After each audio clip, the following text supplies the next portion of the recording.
espíritus viajeros, os damos la bienvenida y os invitamos a uniros a esta caravana espiritual.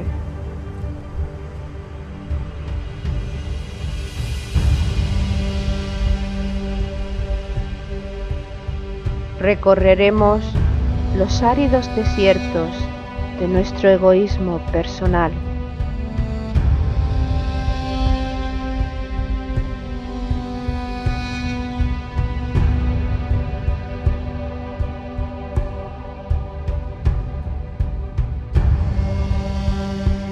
Navegaremos sobre las aguas de los mares y océanos creados por nuestras emociones.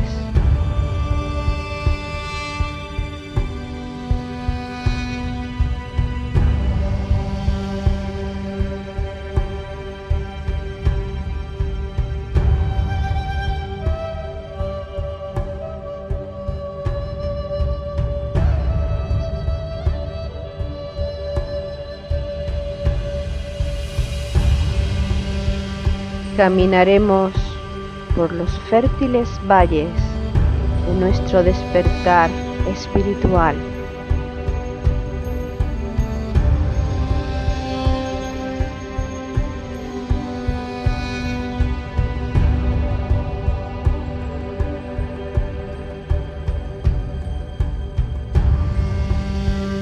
Iniciaremos el ascenso a la montaña sagrada, la morada de nuestro espíritu.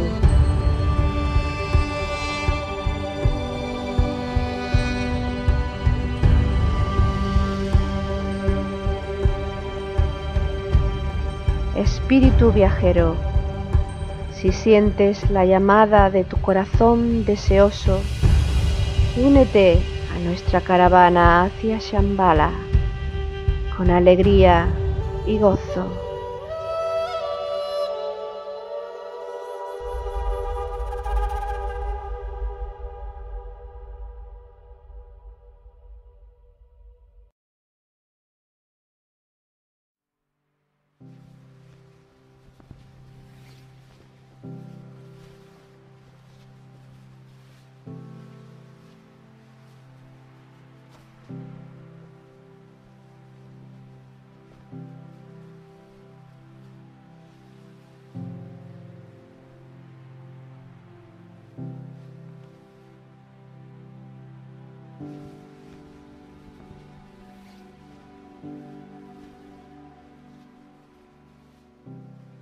Así habló Jesús, y alzando los ojos al cielo dijo: Padre, ha llegado la hora, glorifica a tu Hijo, para que tu Hijo te glorifique a ti, y que según el poder que le has dado sobre toda carne, dé también vida eterna a todos los que tú le has dado. Esta es la vida eterna, que te conozcan a ti, el único Dios verdadero, y al que tú has enviado, Jesucristo.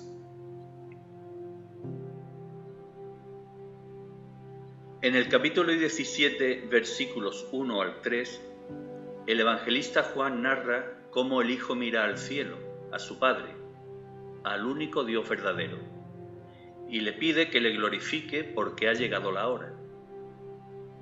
Esta glorificación representa la vida eterna para el Hijo y, gracias al poder que ha recibido sobre toda carne, para todos aquellos que creen en Él. Porque creer en Él conlleva el conocimiento de la vida eterna, es decir, reconocer al Padre como el único Dios verdadero y a su enviado Jesucristo.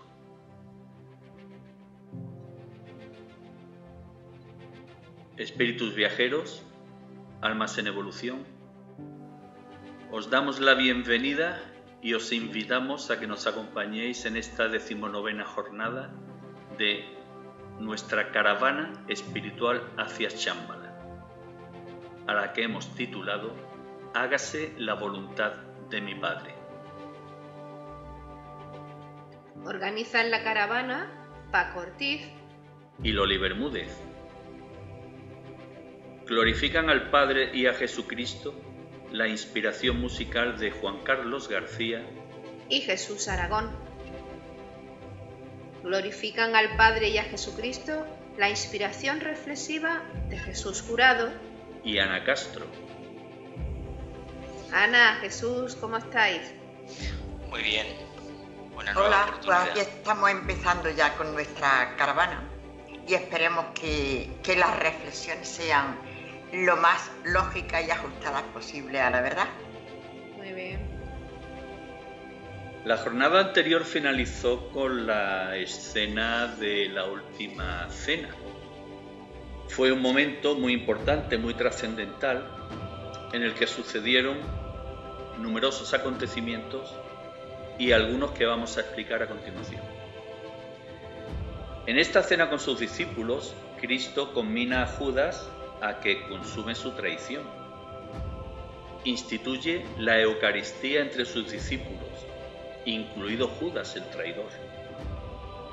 Anuncia las 3 negaciones de Pedro antes de que cante el gallo. Le dice a sus discípulos: yo soy el camino, la verdad y la vida. Y les transmite el último mandamiento: amaos los unos a los otros como yo os he amado. Una vez finalizada la cena, Jesús junto a sus discípulos emprenden el camino hacia el Monte de los Olivos, hacia el Getsemaní, lugar en el que Jesús Cristo experimentó una inmensa agonía en su corazón. Lo narra el evangelista Marcos en su capítulo 14, versículos 32 al 36. Van a una propiedad cuyo nombre es Getsemaní y dice a sus discípulos: sentaos aquí mientras yo hago oración. Toma consigo a Pedro, Santiago y Juan y comienza a sentir pavor y angustia y les dice: mi alma está triste hasta el punto de morir. Quedaos aquí y velad.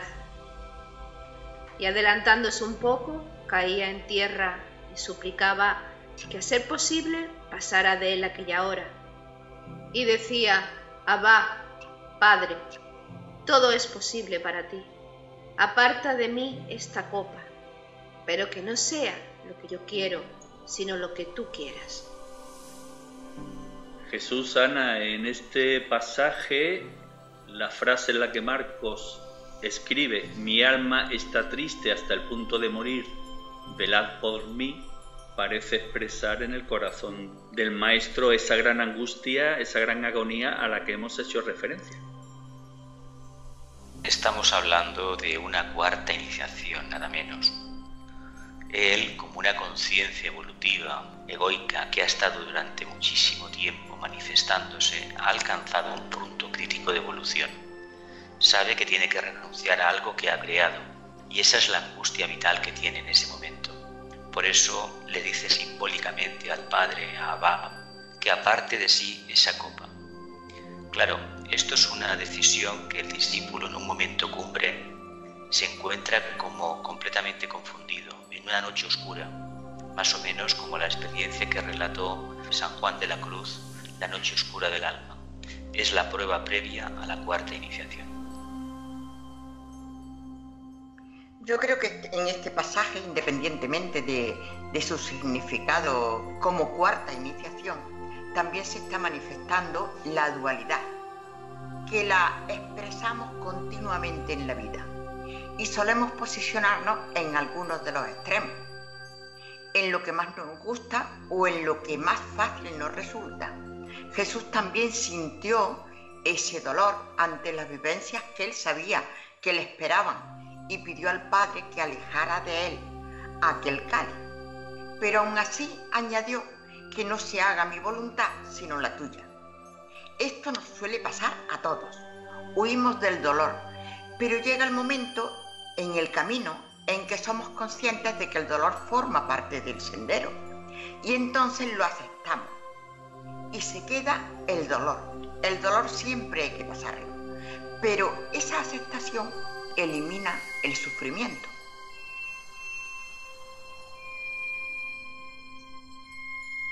El evangelista Lucas, en el capítulo 22, versículos 39 al 44, aporta algunos detalles diferentes a los que ha expresado Marcos en la lectura anterior. Salió y, como de costumbre, fue al monte de los Olivos, y los discípulos le siguieron. Llegado al lugar, les dijo: «Pedid que no caigáis en tentación». Entonces se le apareció un ángel venido del cielo que le confortaba. Y sumido en agonía, insistía más en su oración. Su sudor se hizo como gotas espesas de sangre que caían en tierra. En primer lugar, Lucas hace referencia a que en el Monte de los Olivos oraban, digamos, de modo habitual, como de costumbre. Parece expresar que en Jerusalén, el Monte de los Olivos, el Getsemaní, era el lugar preferido para Jesús, para conectar con el Padre. ¿No pensáis eso? Debería ser un sitio de reunión y básicamente de meditación, porque aquí la expresión oración, sobre todo en la prueba anterior en la que le pide que aparte esa copa de él, ni más ni menos lo que está intentando hacer a través de la oración es superar esa angustia vital que tiene y, concentrándose y manteniendo un estado contemplativo, ver cómo la prueba se acerca y puede superarla tranquilamente. Debía ser un lugar que tuviera unas condiciones energéticas especiales, ya sea porque hubiera algún talismán o ya sea porque hay un misterio que todavía no se ha revelado. Entendamos que cuando un maestro o un grupo de discípulos se reúnen periódicamente en el mismo lugar, dejan en los éteres, en las piedras, en toda la estructura del terreno, una cualidad energética considerable. Por lo tanto, esos devas que han construido ese ambiente psicológico realmente a él eran muy beneficiosos, tanto a los apóstoles como al maestro. Y yo entiendo en este pasaje de oración, de petición, de unión con Dios, que lo que realmente tenemos que pedir para hacer el camino es mucha luz y mucha fuerza para aceptar y superar todas las pruebas del camino, de las cuales tenemos que aprender porque es el aprendizaje lo más importante del camino.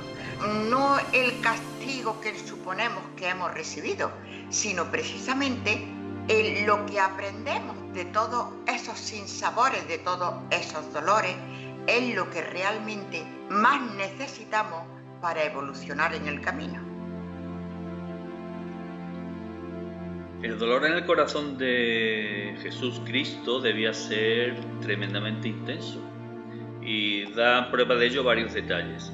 El hecho de que insistiese en su petición de modo repetitivo, el hecho de que le pidiese a sus discípulos, tal y como leímos en Marcos, el que se quedasen velando por él en el trance que estaba viviendo, el hecho de que bajó un ángel del cielo para reconfortarlo, pero sobre todo el aspecto que narra Lucas respecto a que Jesús sudó gotas de sangre. Y la ciencia actual ha demostrado que precisamente en los momentos de intensa angustia de un ser humano se produce este efecto fisiológico, la sudoración de sangre. Cuando el ser humano vive una experiencia muy importante como esta que se estaba preparando en Getsemaní, puede suceder cualquier cosa a los vehículos de la personalidad. Cualquier cosa que nos puede parecer en un principio extraña o extravagante puede acontecer. Cuando uno está bajo la presión del estrés, pueden pasar muchas cosas. Entre ellas, por ejemplo, salir un montón de arrugas en el rostro que nunca más se vuelven a recuperar. Y eso es debido al dolor, a la angustia interna, a la desesperación de la vivencia de un proceso que no acabas de comprender del todo. Pero en este caso es que Jesús era humano y divino al igual que nosotros. Y lógicamente lo que iba a pasar, lo que iba a suceder en su vida era fortísimo. Y tendría que sentir esa angustia humana que cualquiera podemos sentir con cosas mucho menores. Pero efectivamente, como dice Paco, la ayuda el Padre siempre está ahí, nunca estamos solos. Y en los momentos críticos, aunque no lo veamos con nuestros ojos, la ayuda siempre la tenemos. Y además en este momento de angustia, Cristo dio nuevamente una muestra de amor, puesto que cuando le pidió ayuda a sus discípulos, además les encargó algo precisamente para ellos, no para él mismo, puesto que les dijo: quedaos aquí y pedid no caer en tentación. ¿A qué tentación quizás se refería el maestro? Esto es un mito, es una explicación de lo que sucede en un momento cumbre. Lo que le está diciendo a los discípulos, a los tres, lo que les está diciendo es que como vehículos de la personalidad de ese misterio crístico que se va a manifestar ahí, que estuvieran despiertos, que fueran conscientes de ese proceso de revelación que iban a ver en ese momento. Pues parece ser que los discípulos no hizo mucho efecto, porque de las narraciones de Marcos y de Lucas se desprende el hecho de que los discípulos se durmieron en 3 ocasiones. Jesús fue a buscarlos en 3 ocasiones y se los encontró dormidos. Claro, cuando ya fue la última vez, pues les dijo: bueno, ya podéis dormir y descansar porque ha llegado la hora. El que me va a entregar está cerca. Y es que el maestro ya o bien vio con los ojos físicos o con los ojos espirituales que se acercaba Judas acompañado de los policías del templo y de una parte de turba que, en fin, que no le tenían mucho buen ánimo a Jesús, al Nazareno, y se acercaban para prenderle.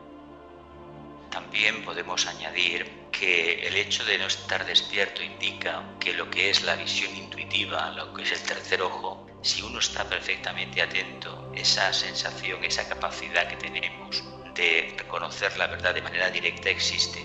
Pero si nos distraemos, de aquí que estemos dormidos, perdemos esa cualidad. Ya en muchas ocasiones se nos dice en la Biblia que nos mantengamos con las lámparas encendidas, que estemos atentos, y en la vida espiritual los maestros e instructores también nos avisan y nos recomiendan estar muy atentos a cada acontecimiento de la vida, porque es muy fácil ignorarlo, pasar de ese sufrimiento que a lo mejor no tenemos más remedio que enfrentarlo, y sin embargo la comodidad, el estar a gusto, nos hace ignorar esa realidad que sin lugar a dudas es lo que la vida nos está pidiendo y nos ha puesto delante para que afrontemos. Judas había acordado una contraseña para poder identificar al maestro, que era darle un beso. Y cuando se acercaba al Nazareno, toda la muchedumbre, a cuyo frente estaba Judas, evidentemente, Jesús dio nuevamente una muestra de amor, puesto que en lugar de esperarlos se dirigió hacia ellos y les preguntó abiertamente: ¿a quién buscáis? ¿A Jesús el Nazareno? Pues yo soy. Qué acto más hermoso, ¿verdad? Para evitar un enfrentamiento que al final no se pudo evitar, claro. Es que en el fondo es un acto de afirmación de conciencia. Un discípulo no puede mentir nunca. Un maestro, un futuro maestro, menos todavía. Por lo tanto, hay que ser consecuentes. Si vienen a buscarte, por las razones que sean, uno directamente da la cara, es responsable de sus actos. Y yo creo que además él había hablado con el Padre y le dijo: si es posible que pase de mí este cáliz, pero que no se haga mi voluntad. Y realmente cuando ya vio que efectivamente ese cáliz lo tenía que recibir, que afrontar, que sufrir, pues él mismo dio el paso hacia adelante. O sea, fue valiente. Y claro, desde el principio de su vida nos estaba enseñando el camino, y una vez más nos mostraba que el camino se hace con valentía y con fuerza. Y además de valentía demostró amor, puesto que Pedro desenvainó la espada y le cortó la oreja a uno de los castores de Jesús. Y Jesús le sanó la oreja. Una nueva lección. Pues bien, una vez capturado Jesús, lo llevaron ante el Sanedrín. Allí lo sometieron a un interrogatorio porque no tenían pruebas concluyentes para acusarle y estaban buscando precisamente una excusa para poder condenarlo a muerte. Entonces este interrogatorio estuvo al mando de él el sumo sacerdote, quien le preguntó a Cristo insistentemente: ¿eres tú el Cristo, el Hijo del Bendito? Y a ello le contestó Jesús: Sí, yo soy, y veréis al Hijo del Hombre sentado a la diestra del poder y venir entre las nubes del cielo. El sumo sacerdote encontró la excusa perfecta. Se rasgó las túnicas y dijo: ¿habéis oído la blasfemia? Y entonces toda la muchedumbre que estaba presenciando el suceso, pues juzgaron que Jesucristo era reo de muerte. Aquí es donde comienza ya no el martirio o la agonía del corazón que había experimentado en el Getsemaní.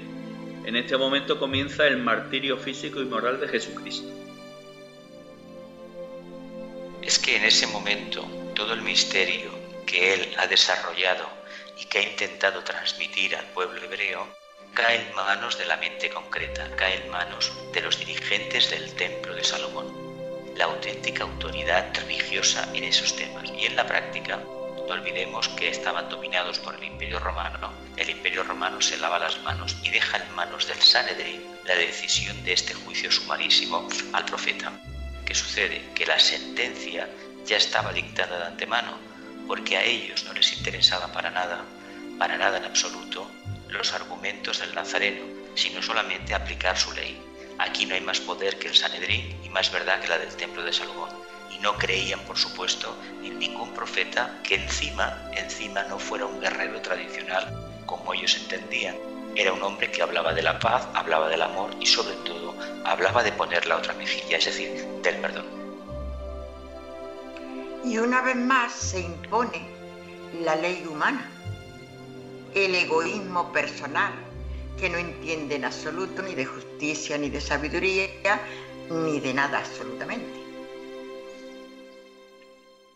Es sintomático y además representa una gran lección el que ante una situación de este tipo el maestro actúa con valentía, emana amor de él, de su corazón, y es condenado a muerte precisamente por decir la verdad, no por levantar falsos testimonios.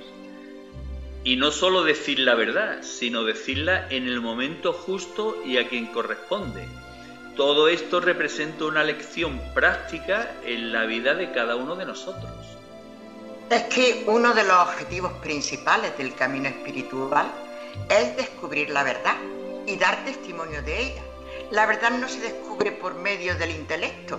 Si bien hay que desarrollar la mente, dirigirla de acuerdo con la voluntad de Dios y como consecuencia de la meditación y del servicio realizado, paso a paso recibimos el fruto de nuestro trabajo, que es, como dice el Evangelio, el 100 por 1. Y así llegaremos a la intuición, al conocimiento directo, el que ya no tiene errores. Nuestra mente concreta tiene múltiples errores y mientras estemos en ella nadie podemos asegurar esto es la verdad absoluta.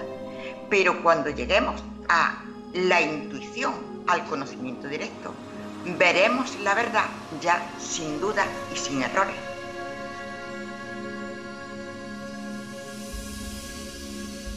Mientras Jesús era juzgado, Pedro estaba sufriendo un auténtico calvario, interior y exterior.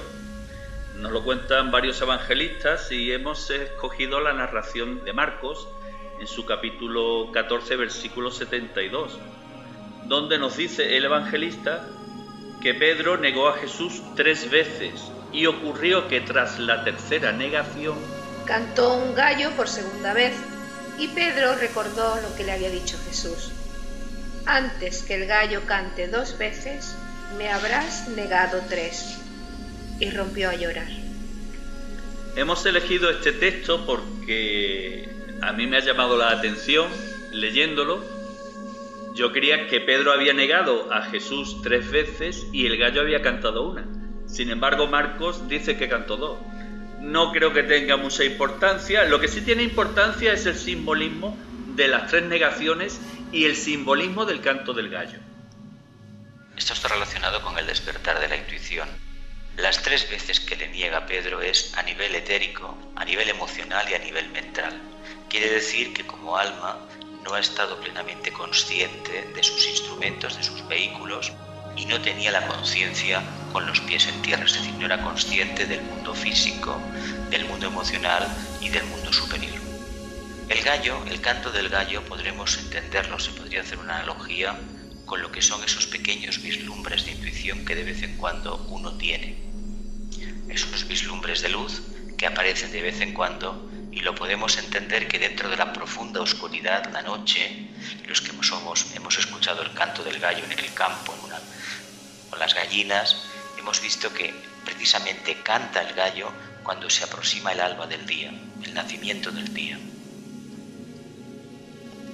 Y yo creo que aquí tenemos otro simbolismo, que es la valentía que tenemos que tener para seguir adelante pese a las dificultades y mantenernos firmes ante cualquier emergencia. O sea, Pedro siempre había estado al lado del Maestro. Pensó que jamás lo iba a negar. Incluso aunque este pasaje sea puramente simbólico, se nos quiere decir que efectivamente no estemos tan seguros, estemos muy atentos y seamos valientes y constantes.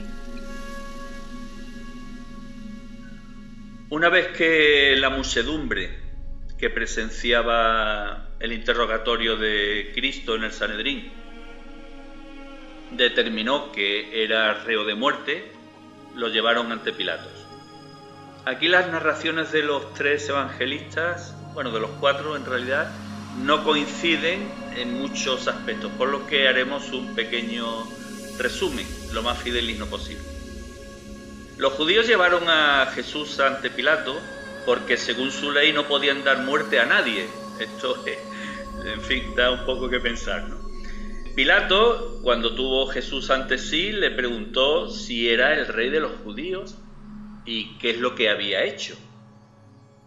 A estas preguntas de Pilatos, el maestro le respondió: Mi reino no es de este mundo. Si mi reino fuese de este mundo, mi gente habría combatido para que no fuese entregado a los judíos. Pero mi reino no es de aquí. Entonces Pilato le preguntó: ¿Luego tú eres rey? Y Jesús le respondió: Sí, como dices, soy rey. Yo para esto he nacido y para esto he venido al mundo, para dar testimonio de la verdad. Todo el que es de verdad, escucha mi voz.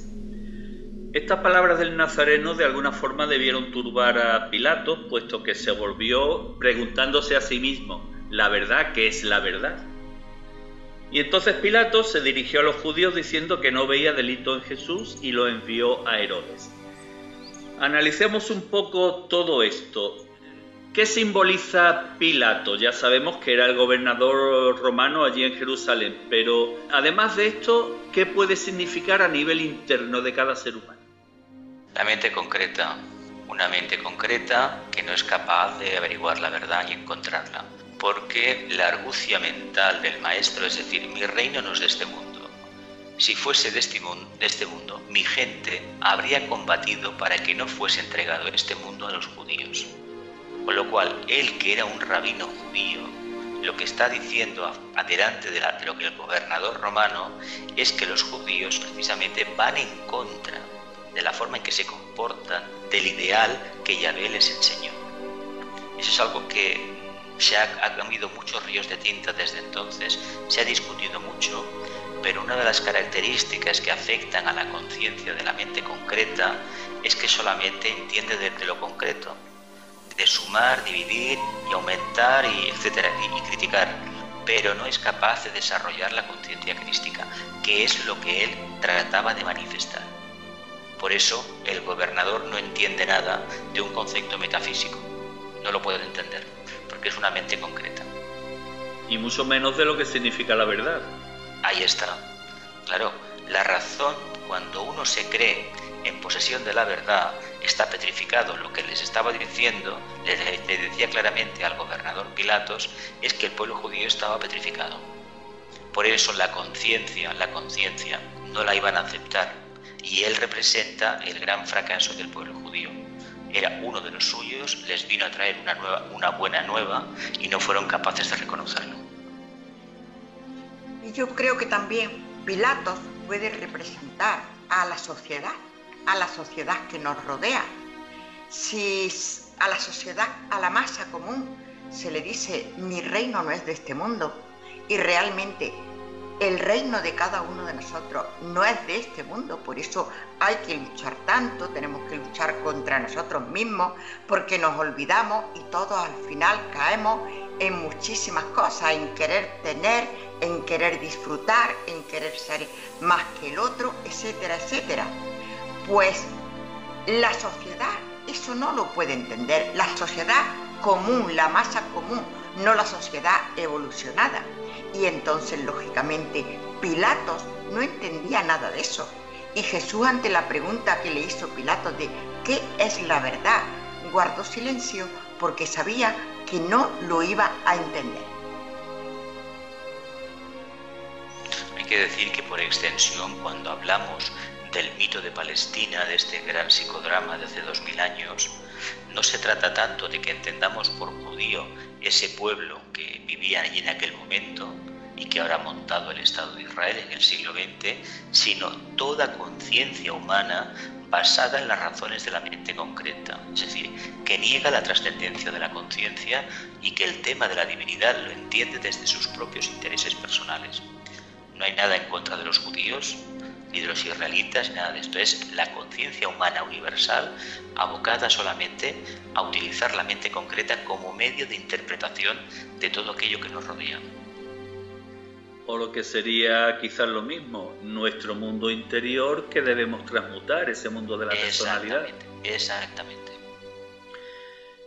Pues este mundo de la personalidad, que era el mundo interno, estaba regido por Herodes. Pilatos debía de tener algún tipo de simpatía por el nazareno. Bueno, no sé si simpatía por el nazareno u odio por los judíos. Quizás se juntasen las dos cosas. Y la cuestión es que él no quería condenar a muerte a Jesús. Entonces lo mandó a Herodes. Y Herodes, cuando supo que llegaba el nazareno, se alegró porque, bueno, sentía curiosidad por el nazareno y lógicamente le sometió a interrogatorio.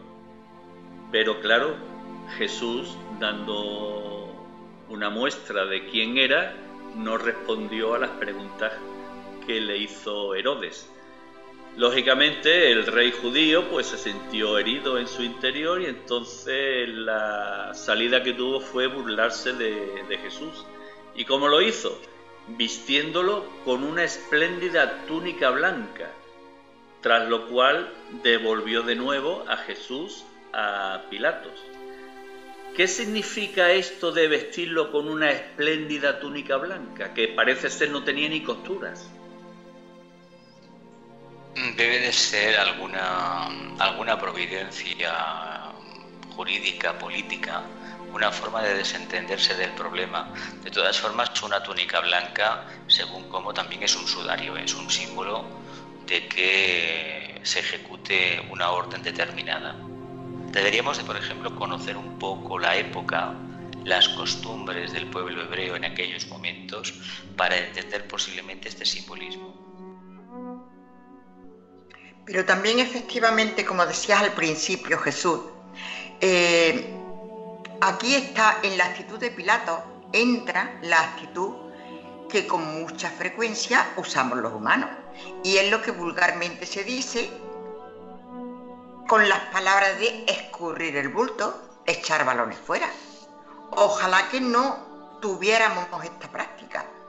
Pero desgraciadamente existe porque pesan más los intereses particulares y personales que pensar, hablar y actuar de acuerdo con la verdad. Y aquí podemos emplear las palabras de la Biblia. para que tengamos cuidado porque hay lobos con piel de cordero. En este caso, con buenísimas palabras, Pilato se estaba comportando como un lobo con piel de cordero, incluso se lavó las manos. Y la responsabilidad de todo esto no se la podemos echar solamente al que tiene el poder, sino a nosotros mismos, porque cada uno de nosotros no podemos culpabilizar a nadie, sino hacer nuestra parte del trabajo uno.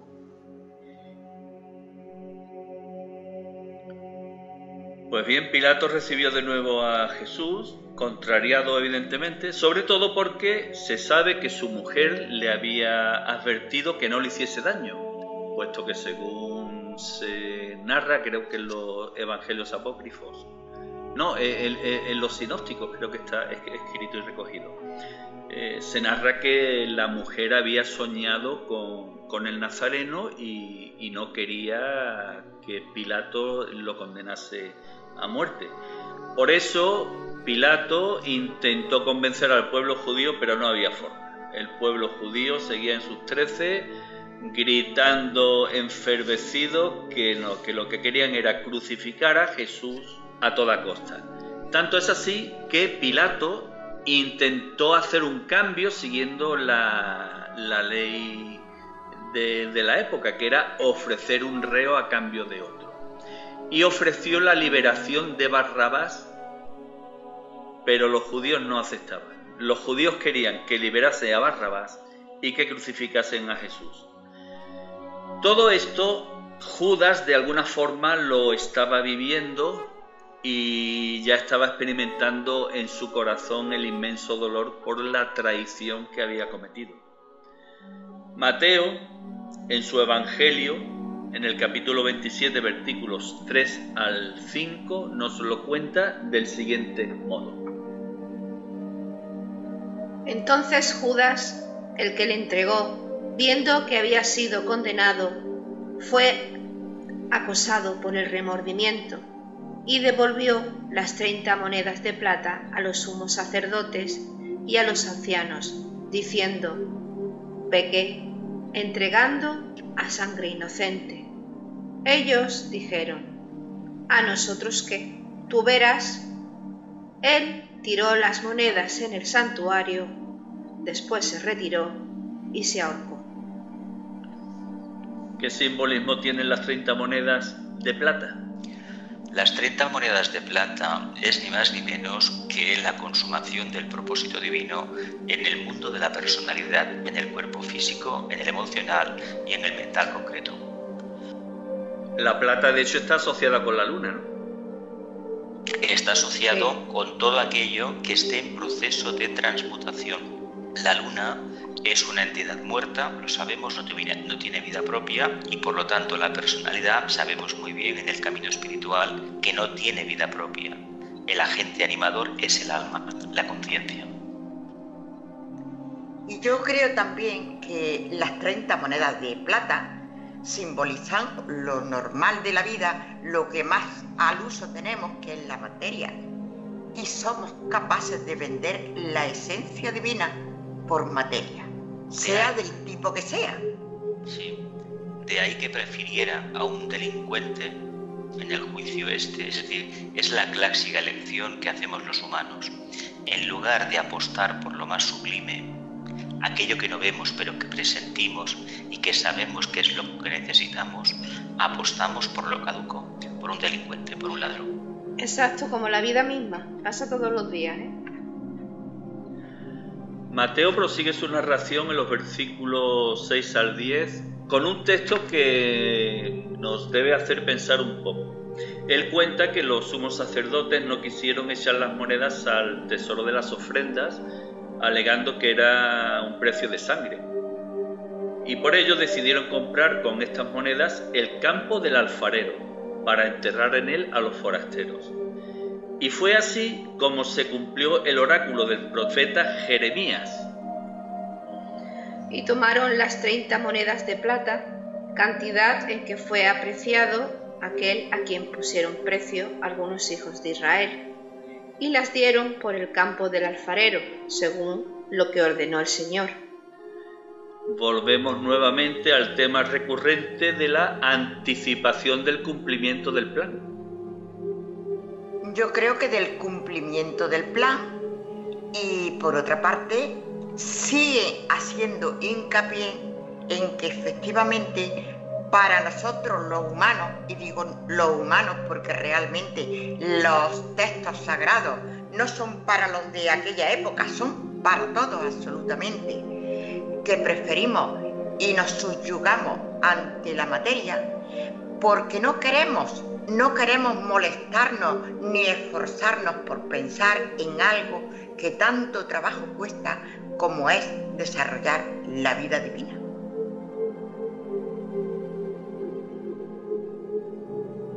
Venimos hablando que Pilato intentó por todos los medios salvar la vida del Nazareno. El último intento que realizó para ello, de hecho, fue un intento bastante cruel, puesto que ordenó azotarlo. Si profundizáis un poco en la historia, podréis ver cuál fue la herramienta que utilizaron los romanos para este castigo: el flagrum taxilatum. Y no nos queremos extender en los daños que esta herramienta de tortura ocasiona. Una vez consumado el azotamiento, los soldados tejieron una corona de espinas y se la pusieron en la cabeza. Analicemos esto. Coronar, corona de espinas, ¿qué significa? Bueno, tiene ni más ni menos que un significado esotérico. Esotéricamente, el iniciado se ha crucificado en la cruz del servicio y ha dejado su personalidad completamente herida. De ahí los latigazos con ese látigo especial de 7 colas que hacía un daño terrible, que destrozaba las piernas y la espalda, pero se hacía ni más ni menos porque es un simbolismo de la profunda renuncia, lo que cuesta precisamente abandonar la personalidad. Y la corona de espinas está asociada al despertar del centro coronario, en la cima de la cabeza, en la glándula pineal, donde realmente reside la conciencia, reside el alma. Y que no se consigue sin dolor. Es que despertar es el centro coronario, una claro. renuncia total, un sufrimiento total. Exacto. También coronar representa culminar un ciclo. Exacto. Y la coronación de espinas, puesto que el nazareno nos hablaba del amor, parece también poder simbolizar el arrastrar hacia él ese sufrimiento humano que había acumulado a lo largo de la historia la raza humana. Sí, exactamente. De hecho, es muy importante que se presente en una primera etapa así al discípulo, porque está en un camino de purificación total. Es la previa a la cuarta iniciación. Después, cuando ya se le acaba todo lo del tema del cadalso y se le va a buscar y resucita al tercer día, ya aparece dentro de una túnica blanca un cuerpo de luz, como resucitado. Sin embargo, todavía la imaginería cristiana, sobre todo la católica en este caso, lo pone todavía crucificado. Y esto debemos entender que eso representa una etapa evolutiva, pero lo que nos interesa es la cruz, porque en la cruz, en el servicio, está la razón de ser del mismo Cristo. Sí, yo pienso que la simbología de la corona de espinas, por encima de todo, debe servirnos para saber que efectivamente todo lo valioso y llegar al chakra coronario es de un gran valor, de un gran recorrido superando etapas, y que no se llega a eso, no se llega a ese término porque se nos haga un regalo, sino con mucho sufrimiento, con muchas espinas y afrontando muchas realidades, por ejemplo, la realidad de una sociedad como la que encarnaba Pilatos, que sin querer matar a Jesús, lavándose las manos, permitió los martirios más grandes. Los soldados consumaron la burla y el ultraje a Jesús vistiéndole con una túnica púrpura y poniéndole una caña en la mano derecha. se arrodillaron ante él diciendo: «Salve, Rey de los judíos». Y a continuación se lo entregaron a Pilato. Pilato lo presentó ante los judíos, esperando que sintiesen compasión, por lo que quedó de alguna forma horrorizado cuando se dio cuenta que seguían pidiendo su crucifixión. Entonces regresó con él al pretorio y le preguntó, muy contrariado y enojado: «¿De dónde eres tú?». Jesús no le respondió, evidentemente, por lo que Pilato se insistió: «¿No sabes que tengo poder para soltarte y poder para crucificarte?». Y a ello Jesús le respondió: No tendrías contra mí ningún poder si no se te hubiera dado desde arriba. Por eso, el que me ha entregado a ti tiene mayor pecado. Pilato forma parte del plan como queda evidenciado. Sí, es una circunstancia de todo el psicodrama de Palestina. Y sobre todo es bueno que nos demos cuenta de que cada uno, desde nuestro nivel de conciencia, estamos colaborando para que se cumpla el plan de Dios. No cabe duda que si Pilato hubiera tenido un nivel de conciencia elevado, no hubiera entregado a Jesús para que lo martirizaran.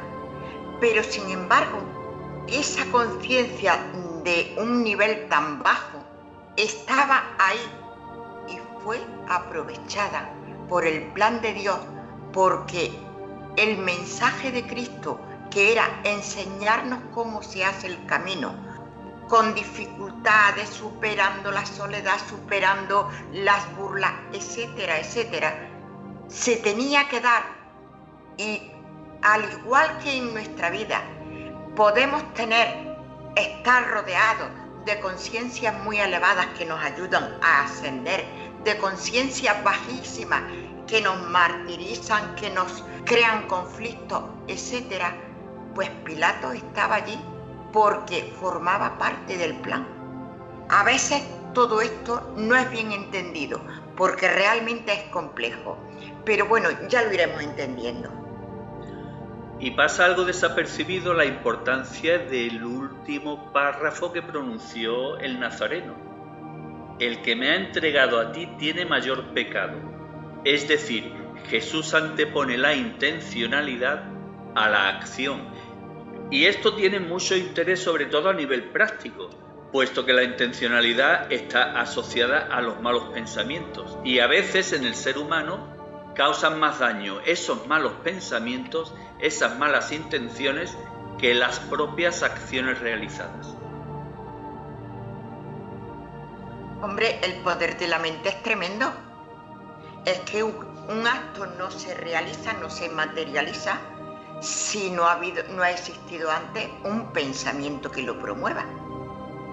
Que es realmente, como es mente concreta, como bien indicas, está apartada de la luz, por lo tanto todo lo que genera es negativo, todo lo que genera es un pecado. Pues como has hecho mención, Ana, en varias ocasiones, Pilato tomó agua, se lavó las manos y dijo: «Soy inocente de la sangre de este justo». Y entonces, dirigiéndose a los judíos, les dijo: «Aquí tenéis a vuestro rey». La muchedumbre le exigió gritando, enfervorizada: «Crucifícale». Y claro, Pilatos les interrogó: «¿A vuestro rey voy a crucificar?». La muchedumbre le respondió: No tenemos más rey que el César. Pero fijaos en estos párrafos que vuelve otra vez a salir la mente concreta y la mentira por medio. Porque el César en la tradición esotérica, acordaos aquella famosa parábola: a Dios lo que al Padre lo que es del Padre y al César lo que es del César. El César representa aquí a la materia. En lugar de apostar por lo más sublime, lo más renovador, se prefiere coger la opción cobarde, la segura. Esta idea de lavarnos las manos, que se atribuye a este psicodrama de Palestina, es una actitud del ser humano cuando tiene que tomar una decisión, se deja llevar por el instinto de la mayoría, no por la intuición de la mayoría. El instinto, la ley del mínimo esfuerzo, la conciencia de masa, no saca los valores que tiene dentro, no saca la luz que lleva dentro, porque quiere vivir cómodamente, no quiere tener problemas. Y la actitud hipócrita por excelencia de Pilatos concuerda mucho con esa facción que dominaba el templo de Jerusalén, que eran los fariseos, que se les conocía por la cantidad de golpes de pecho que se daban cada día, y cuando iban a dar limosna miraban a todo el mundo para que los vieran. Curiosamente, esa actitud de hipocresía se mantiene en la actualidad, y hay que decir que está mucho más arraigada ahora que hace 2000 años, porque la mente concreta ahora es mucho más poderosa. Pues sí, efectivamente, y además es que se vuelve a repetir todo, es increíble, ¿eh? Y no somos conscientes. Y además el colmo de la hipocresía era: yo lo condeno a muerte, pero que lo mate otro. Es que aquí está, esto es como criticar a alguien y decir, no, es buena persona, pero sí, pero he dicho esto. Esto es lo que el ser humano tiene que transmutar. Y claro, el cristianismo, por lo que sabemos, formaba parte del plan de la jerarquía, el plan de Shambhala, el plan del Padre, para dar a los humanos una nueva oportunidad en la era de Piscis, pero sobre todo en la era de Acuario, en la que estamos ahora. Pero efectivamente esto es lo que hacemos cada uno de nosotros. Cuando ante la mentira y los engaños guardamos silencio por no perder la consideración de una mayoría, que no quieren ni oír la verdad, porque la verdad no exige mucho de valentía, de constancia, de soledad y sobre todo de fuerza para aguantar todos los inconvenientes. Y desgraciadamente nos guardamos mucho de que la sociedad nos niegue a nosotros. Profundicemos ahora en el simbolismo de la crucifixión. ¿Qué significa la muerte en la cruz? El simbolismo de la muerte en la cruz es la cuarta iniciación, es el mundo de la forma que se ha sacrificado por la manifestación de la conciencia. Es un punto álgido, equivale a la etapa del aratado y equivale nada más y nada menos que a agotar el karma, es decir, la actividad de los átomos permanentes desaparecen y ya hay no necesidad de reencarnar más, ya no hay sustancia que transmutar. De ahí que todo el simbolismo del Calvario, de las 15 estaciones, de que la cruz se cae, etcétera, etcétera. Es ni más ni menos el deambular de una alma simbólicamente desde el momento en que se individualiza y adquiere la primera iniciación, el nacimiento de la conciencia crística, hasta que consuma la cuarta iniciación. Y la cuarta iniciación, como ya sabemos, es la renunciación, que es renunciación a todo lo material, a las emociones, a los deseos, al egoísmo. Y esta iniciación es la que nos permite fusionar nuestra mente concreta con la mente abstracta superior. Y aquí ya, como decía Jesús, aquí ya hemos transmutado toda nuestra materia en espíritu. Y es cuando el alma se retira. ¿Por qué? Porque esa intervención que necesariamente estaba haciendo el alma para que nuestra personalidad se relacionaba con el espíritu, ya esa misión no es necesaria. ¿Por qué? Porque nosotros hemos convertido toda nuestra materialidad en espíritu. Ya estamos dentro del espíritu. Yo quiero hacer un punto aquí referente a que estamos viendo que todo el proceso que vivió Jesús, digamos que se sigue viviendo en pequeña escala aquí ahora mismo, con la humanidad. E incluso a veces hasta puede ser que hasta en gran escala o parecida, ¿no?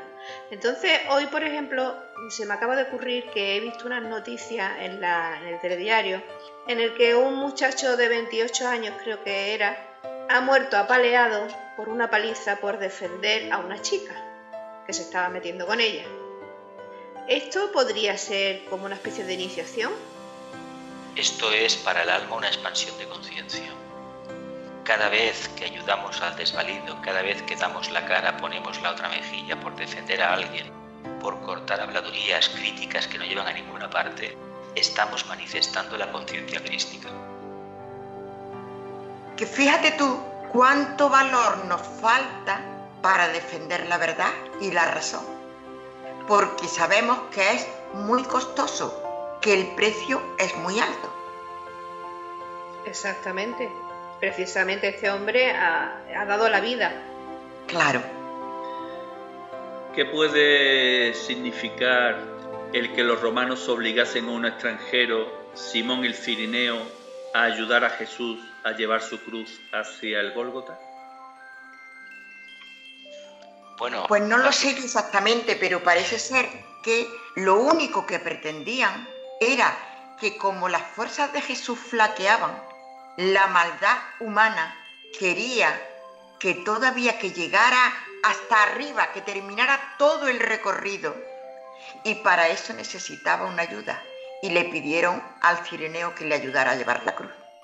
Hay que entender que el proceso iniciático de expansión de la conciencia crística será común a todos los humanos. Por lo tanto, esa cruz arquetípica, es decir, todo ese conflicto que hay de lo que se percibe del mundo superior y la plasmación objetiva en el brazo horizontal en la sociedad, es un auténtico drama, es un auténtico campo de sufrimiento. Hoy en día, un ser humano que pretenda manifestar los valores crísticos y sea una persona muy activa en ese campo, defendiendo las injusticias, según en qué país del mundo lo haga, le puede costar la vida. Defender a las mujeres, a los niños, a las prostitutas, a los pequeños agricultores, por ejemplo, en determinados lugares de la tierra, es un auténtico problema. Y sobre todo en Europa lo estamos volviendo a ver cada vez que hay un periodista que denuncia actuaciones erróneas, interesadísimas, nefastas, corruptas de políticos o de grupos de presión, recibe amenazas y muchas veces pierde el trabajo. Claro. Esa es la cruz de la verdad. Efectivamente. Y eso lo hemos visto nosotros y no nombramos aquí a nadie porque mejor no hacerlo, en los propios jueces que han defendido la verdad. Sí, y sin embargo han sido destituidos. Jesús fue crucificado con 2 ladrones, uno a cada lado, Dimas y Gestas. Es el aspecto de la dualidad. De hecho, los ladrones del alma son todos aquellos mundo emocional, de deseos, de falsas percepciones de la verdad, los espejismos, los mayas, las ilusiones, y todos están basados en lo mismo, lo positivo y lo negativo. Se sabe que del amor al odio no hay nada. Es la misma energía, pero abocada en un interés separatista o un interés integrador. Si el interés es integrador, se llama amor. Si es completamente separatista, es para mí en contra de los demás, se llama odio. Precisamente eran el buen y el mal ladrón, ¿no? Claro. Pero yo creo que ahí está la unificación del amor, que Jesús no le importó, aceptó rodearse de lo mejor y de lo peor. Por eso él visitaba a los ladrones, a los desvalidos, a los ricos, a los pobres, etc. Prostitutas, a todo el mundo. Exacto. Es que, a ver, cuando existe esa conciencia crística y se trabaja con ella, como es el caso del Nazareno, él no podía criticar a nadie ni juzgarlo, porque ante todo, un iniciado como él sabe perfectamente las vicisitudes que ha tenido él en sus vidas como alma para expresarse. ¿Cómo vas a criticar a una mujer adúltera o a un ladrón, a alguien que está robando para poder comer o llevarlo a su familia? Tú no lo puedes precisamente criticar. ¿Por qué? Porque todos somos hijos de Dios, todos somos mónadas en evolución y no sabemos el momento ni las vicisitudes que hemos tenido que pasar para poder llegar a donde hemos llegado. Como no lo sabemos, se nos dice que nos hagamos un punto en la boca, no opinemos, no pensemos, porque si lo hacemos lo más probable es que incrementemos el mal que ya lleva encima y por repercusión natural el nuestro propio. Y como Cristo tenía poder, recompensó al buen ladrón que lo reconoció, al maestro, ofreciéndole estar a la diestra del Padre con él una vez que marchase tras la muerte en la cruz. Lo que le está diciendo es que el aspecto positivo, cuando hay una experiencia cumbre, una iniciación, se incrementa y el aspecto negativo se desintegra. ¿Os acordáis de la referencia que hicimos a la túnica de Jesús que le puso Herodes? Tiene importancia porque, siguiendo la costumbre romana, los soldados echaron a suerte las ropas de los reos, entre ellos las ropas de Jesús. Hicieron con la ropa de Jesús 4 lotes, puesto que eran 4 los que estaban allí. Pero la túnica, como no tenía costuras, decidieron no trocearla y echarlas a suerte. Yo creo que esto tiene un simbolismo tremendo, puesto que era una túnica blanca, sin costuras, y de lino, pura, el tejido más puro que había, y deciden no romperlas sino echarlas a suerte, como esotéricamente dando a entender que quien esté en disposición de recibir a Cristo será honrado con la túnica. Debe entenderse que es un hilo en espiral. Desde abajo el hilo no se acaba y acaba conformando una pieza única. Tiene que Yo creo que habla de la unidad que somos. Aquí está, más o menos. Pues ante la cruz estaban presentes no los 12 apóstoles, solamente uno, que era Juan, el discípulo amado, y las 3 Marías. Estaban María su madre, María de Cleofás, que era hermana de su madre, es decir, que era tía de Jesús, y María Magdalena, su compañera. Jesús, viéndolos y viéndolas, se dirigió a su madre y le dijo: Mujer, ahí tienes a tu hijo. Y mirando a Juan: Ahí tienes a tu madre. Yo creo que nuevamente hace referencia a la unidad que somos, la hermandad que somos como hijos de un único Padre, que todo es energía y todo es espíritu. Con cualquier nombre que le demos, el nombre de Jesús o Jesús, la figura de Jesús, energía, la madre de Jesús, María, energía, todos somos hermanos. Y como seres humanos ejercemos en cada encarnación unos papeles con los que tenemos que cumplir. Entonces yo creo que no es un reconocimiento religioso de yo también mi madre es vuestra madre. Es que todos somos uno y que como madres, como padres, como hermanos, como hijos, etcétera, somos esa unidad.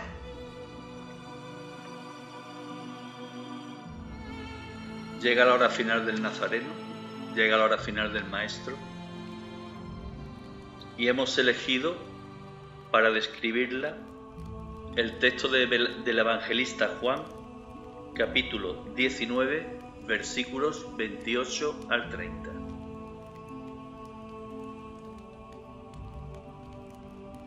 Después de esto, sabiendo Jesús que todo estaba cumplido, para que se cumpliera la Escritura, dijo: Tengo sed. Había una vasija llena de vinagre. Sujetaron a una rama de hisopo una esponja empapada en vinagre y se la acercaron a la boca. Cuando tomó Jesús el vinagre, dijo: Todo está cumplido. E inclinando la cabeza, entregó el espíritu.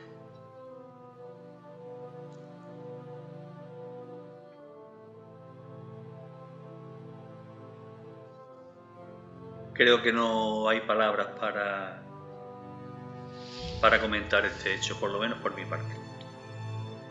Yo creo que en este pasaje, una vez más, se demuestra la ignorancia y la maldad, porque yo creo que la maldad tiene su raíz en la ignorancia y en el egoísmo, y desgraciadamente lo manifestamos de muchísimas maneras.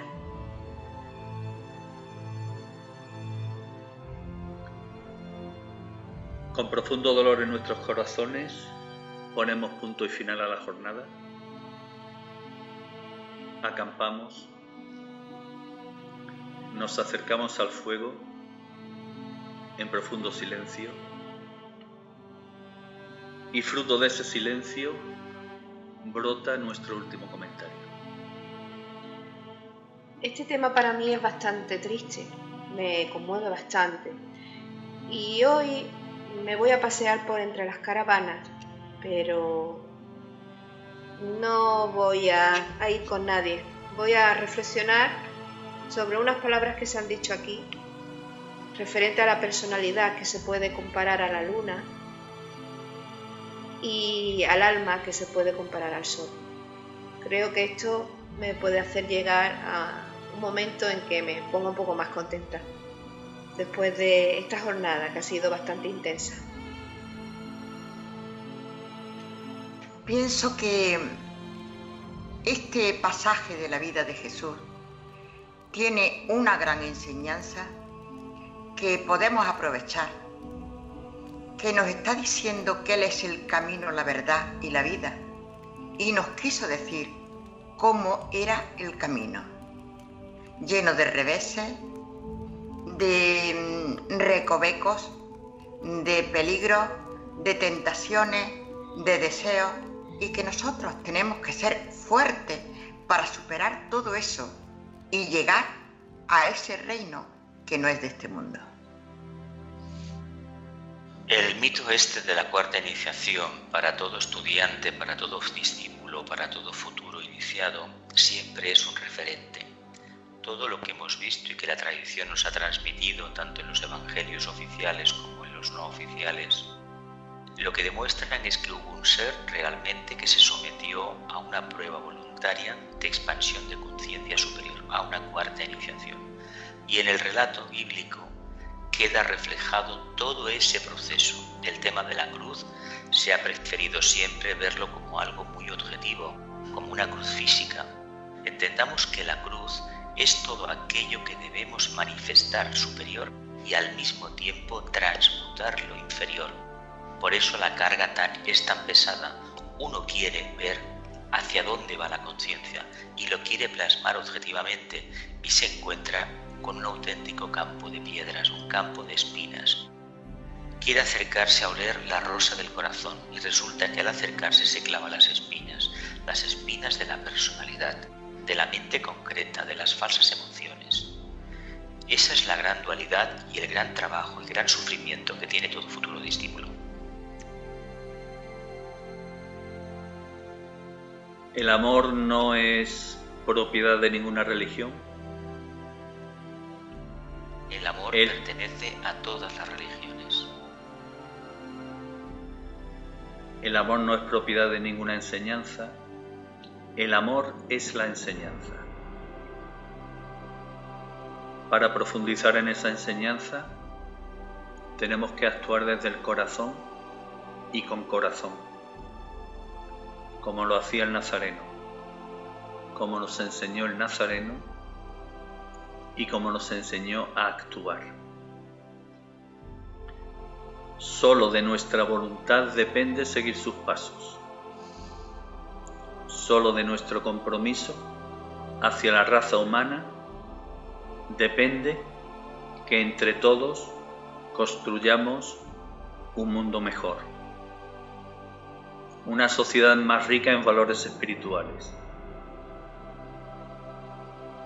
una nueva Jerusalén, Shambhala en la tierra.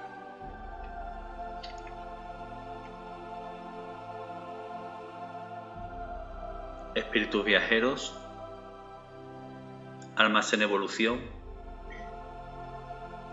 nuestros corazones están inflamados de amor a Cristo. Correspondamos a Cristo con nuestro amor y amemos a Cristo con nuestro corazón. Aforismo 21 de Hojas del Jardín del Moria.